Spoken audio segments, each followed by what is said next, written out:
Hey, welcome to another video. So today we're going to be going into the Battle of the KINGSROAD. But before I begin, please be sure to like the video, subscribe to the channel, join the Sith Citadel Discord, links in the description, and consider becoming a join member or sending a super thanks if you wish to further support the channel. Otherwise, let's jump straight into it.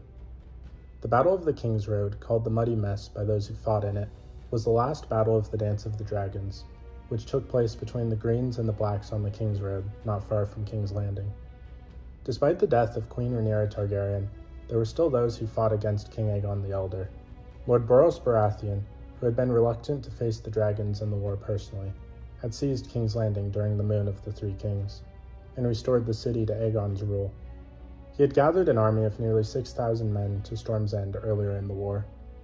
Lord Elmo Tully had gathered near 6,000 men to Riverrun, including Lord Benjicott Blackwood and his aunt Black Aly, Lady Sabitha Frey, Lord Hugo Vance, Lord Jorah Mallister, Lord Roland Derry, and Lord Humphrey Bracken. Command passed to his son Kermit Tully, after Elmo died during the march. With a host of rivermen marching towards the city, Borros decided to march with his strength against all that remained of Rhaenyra's forces.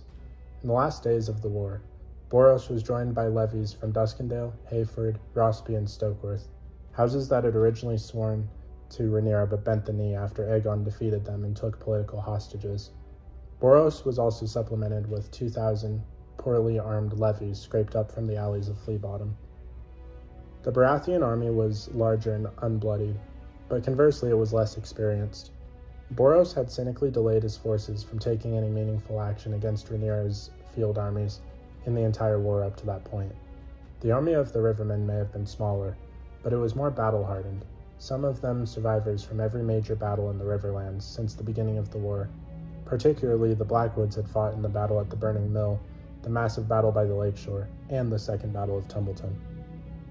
The two forces met on the Kingsroad 2 days away from King's Landing, where the road passed between a forest and a hill. The ground was muddy after several days of rain. Unafraid of the boys and women leading the rivermen, the confident Lord Borros Baratheon led the charge at dusk.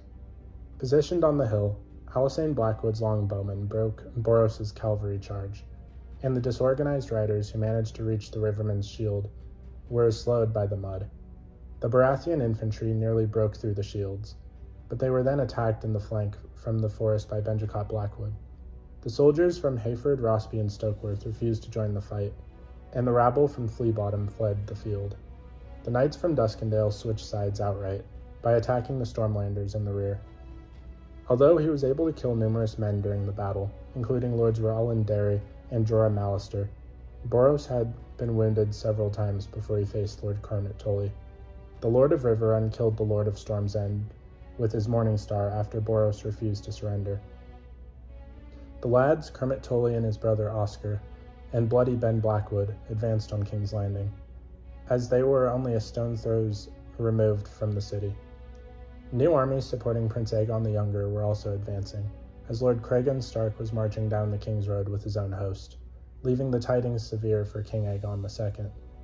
Aegon the Elder had lost the war, which was plain for those advising him, but not to the king himself. Lord Corlys Velaryon, now serving on King Aegon's small council, advised him that the only remaining option was to surrender and take the Black.